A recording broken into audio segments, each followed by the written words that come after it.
It's time for our weekly media analysis segment, Press Play. We're joined at the BPL desk by GBH political reporter Adam Reilly. Hey, Adam, nice to see you, as always. And Globe, Rhode Island, and New Hampshire editor Lylah Alphonse. Lylah, it's great to have you back. Welcome. Thanks for having me. So, Lylah, let's start with you. There was a lot of written and spoken about the fact that early on, right after Charlie Kirk was shot, you could go online, Twitter, Facebook, YouTube, etc., and actually see him, the blood coming out of his neck, etc. What do we make of this? Objectively, I think we make of it that the media is no longer the ones who decide what's acceptable, and that's really tough. I have two kids who are in their late teens, early 20s. They saw the whole thing, and that's because they get their news on TikTok, right? Where you don't have media gatekeepers deciding how much of something can be shown. I, who am definitely no longer in my 20s, saw a sanitized version. I saw several sanitized versions. One where he threw his cap into the crowd, and then it cuts off, and then it comes back later with the whole scramble and horror. Another where you saw him recoil, but you didn't see anything that happened after that. And that's what I'm used to both seeing and approving when we publish stories with embedded multimedia. So I think it's a sign of the times, and it's something we have to think about deciding whether or not the legacy mainstream media is now still responsible for deciding what adults get to see, because our kids are seeing everything. And whether they're wrong, Adam, I'm guessing, considering when you were young and irresponsible, you worked at the Boston Phoenix, that you may have thought of the same thing Marjorie and I discussed right after we read about it being available, is when your boss and our former colleague, Peter Kadzis, decided, with a warning above it, to show video of the assassination of beheading of Daniel Pearl. I got that right? My recollection is that what Peter did was provide a link that people could go to. So it wasn't like the video was embedded. But with a warning. But with a warning. Yep, there was a warning. And so the question is, I am somebody. I have mixed feelings, but I have to say, for example, I'm against death penalty. I believe executions should be available for people to see, because maybe I'm naive, but I happen to think that a lot of people who support the death penalty in this country would stop supporting it if they saw it. And I think I feel the same thing here, even though I understand the issue with the family and all that, as the caller said a minute ago, gun violence every day. There was, every day in schools, everywhere, and people don't have to see it as long as they're given an option. Mm-hmm. Is that an irresponsible position on my part? No, I don't think it is. I mean, I'll be just completely honest here. I have not watched the video. I just don't have the stomach for it. They took it down from a lot of places. Well, it's still available in a lot of places. Yeah, I didn't want to see it, and I didn't even want to see a sanitized version where certain things were blurred. But this story is, among other things, about America's just being soaked and steeped in gun culture, and being able to see the video cuts through, I think, our we've become inured to this so much. Every time I read about I grew up in Minnesota. My mother asked me recently, what about the story about the school shooting that occurred at the Ascension School? Yeah. And my honest answer to her was, I don't even think twice about these things when I see them. I just, it registers and then I move on. So I think there's some value potentially in having video out there that makes people not just move on like that. There's another Kirk-related thing we touched on briefly with Chuck Todd yesterday, is Matthew Dowd fired at MSNBC, and there's stories this morning. Lots of people. He's not the only journalist. He may be the highest profile one. There's some teachers who, in their private capacity on social media, made statements that school leaders determined were inconsistent with their continuing the job, meaning that's a euphemism. They fired him, essentially, kind of thing. I don't have Dowd's quote in front of me, but he basically was talking about when you use hate speech, you get what? Hate words, hateful words leading to hateful actions. And Chuck thought that was blaming the victim, and even though as a former colleague of his, he thought the firing was an appropriate response. Was it? I can see how he thought that was victim blaming. I also think that it's undeniable that a lot of the rhetoric that Charlie Kirk and other people, plenty of other people, share has created the culture in which this happened. I don't think you can look at Utah's extremely lax gun laws, where anyone can open or concealed carry without a permit anywhere. And not say that, well, that did help allow someone to be able to set up on a roof. But that said, I think that you're seeing the firings there in the media, you're seeing them among teachers. At the same time, you're seeing people laud the idea of free speech and free debate. So I'm not sure how to take those two conflicting thoughts. Free speech is important, debate is important, but don't say that. You run the Globe, New Hampshire, and Rhode Island. If one of your columnists said a similar thing. Columnist or reporter? Columnist, not reporter. So columnists are allowed to... He's essentially an opinion guy on MSNBC. So if columnists an are allowed opinion to do person that. said what Dowd said, you'd be okay with it? I would probably kick it back for additional context before I published. Where are you on this, Adam? I feel like so much of what we're trying to do right now is untangle what drives and animates political violence. And Dowd, you may not agree with his thesis, but that's one possible explanation, right? He was thinking out loud about what's behind this fundamental problem that was manifest when Charlie Kirk was killed. So I kind of think, I feel leery of saying it. I think firing is an overreaction there. Well, one of the things didn't come up, by the way, and we can move on from it, is whether or not he was fired on the merits or he was fired in one of these anticipatory notions that it would upset the boss being Donald Trump, not the president of NBC News. Yeah. So we don't know. What's an interesting response? Jezebel's feminist website, before Charlie Kirk was killed, they posted a story headlined, "We paid some Etsy witches to curse Charlie Kirk." And then they took it down after he was killed.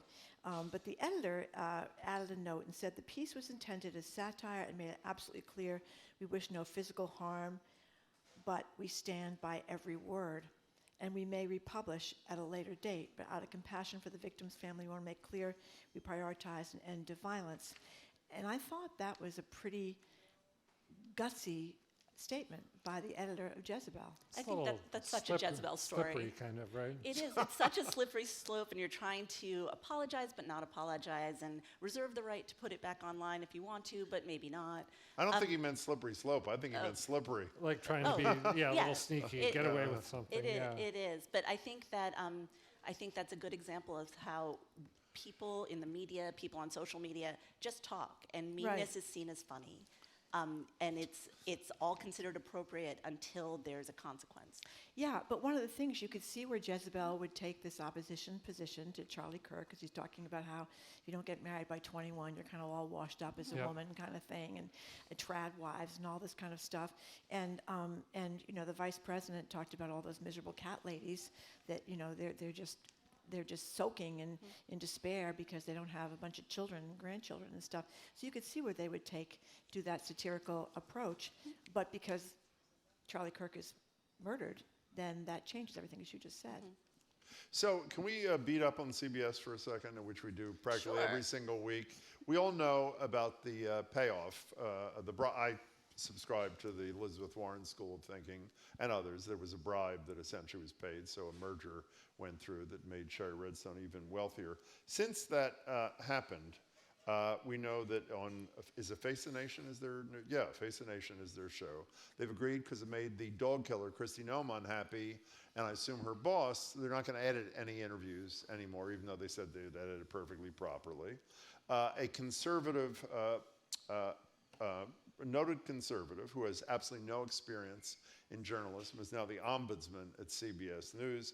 And Barry Weiss, who I happen to think is very talented, I don't agree with her on much, but I would think it's fair to say, not even as a criticism, is ideologically driven, is rumored to be in line for a major editorial responsibility. I don't mean opinion editorial, but as in the news at CBS News. Is my anxiety about the future of CBS News well placed, or am I? I think a lot of people look at all of those pieces, and when they put it together, they don't really like the picture that comes up. But I think that anxious or not, we're seeing a shift in the way legacy media operates. And the media is not a monolith, but the media also is a business. And so all different outlets are going to do different things in order to make sure they can continue to be in business. And some of that, I think ideologically, audiences, fellow journalists probably have different takes on, may or may not agree with.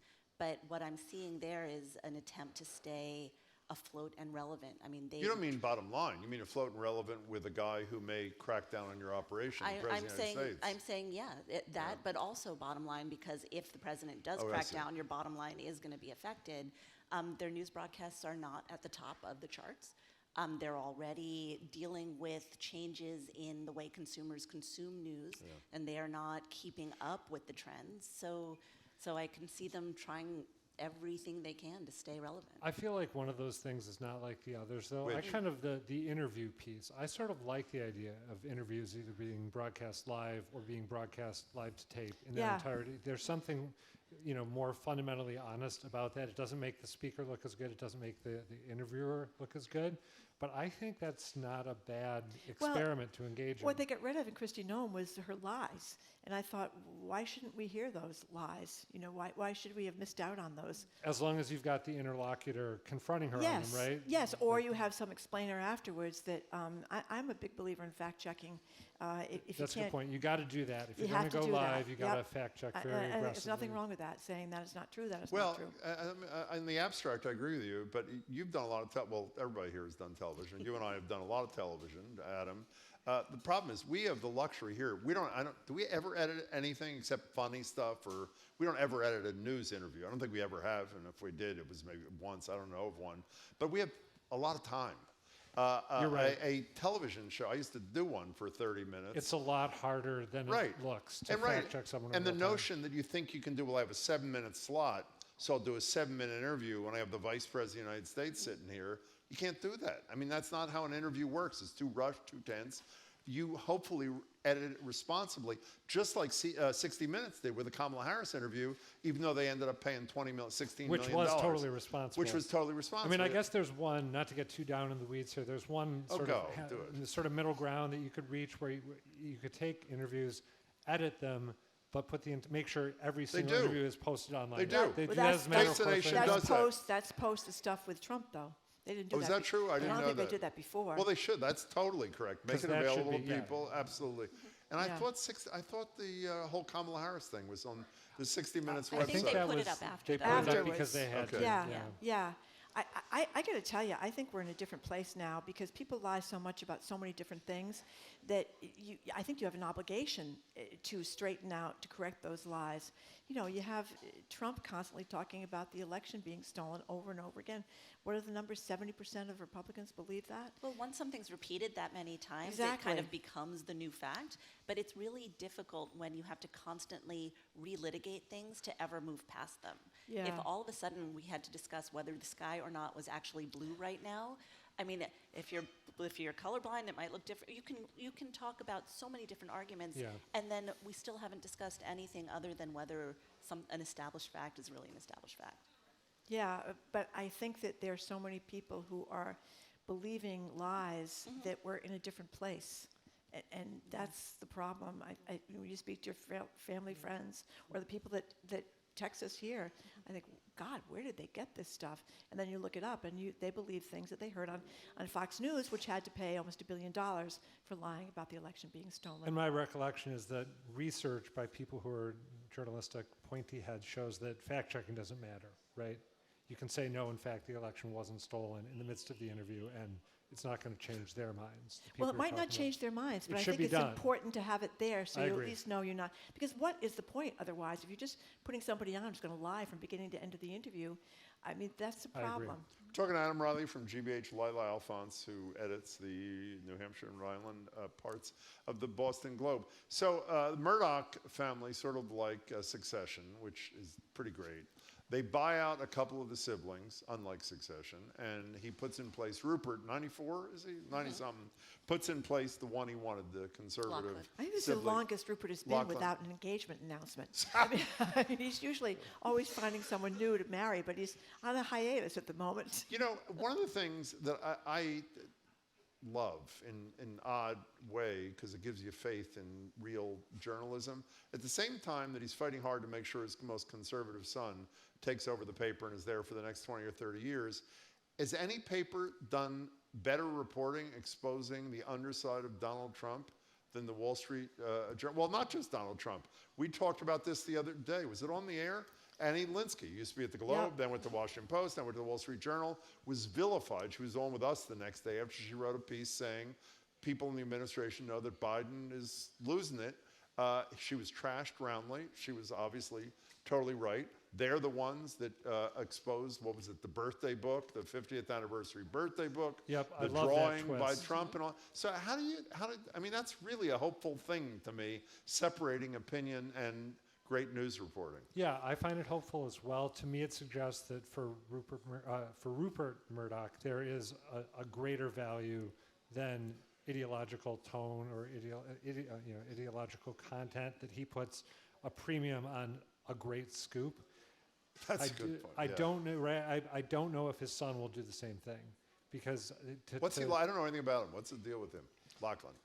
Do you? He's thought to be even more conservative Oh, I than his didn't know that. father, more Okay. ideological than Yeah. his father.